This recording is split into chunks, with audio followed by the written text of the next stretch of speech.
Usha's garden అండి. ఇవి మా ఇంట్లోని కాస్మాస్ పువ్వులు అనమాట. దీనికి ఇంకా మొగ్గలు ఉన్నాయి. భలే అందంగా ఉంటుంది కలర్. పువ్వు చూడండి. దీని పక్కనే వంకాయ చెట్టు ఉంది. ఇక వంకాయలు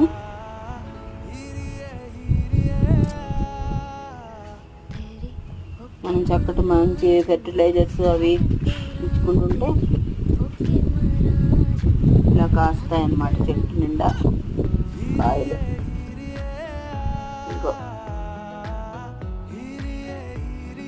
గుత్తులు గుత్తులు ఉన్నాయి, చూసారు కదా. ఇంకా పువ్వులు వస్తున్నాయి ఇక్కడ.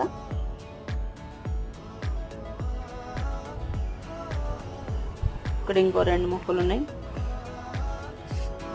స్పూన్ టమాటా కూడా వచ్చింది, ఇంకా పూయాలి.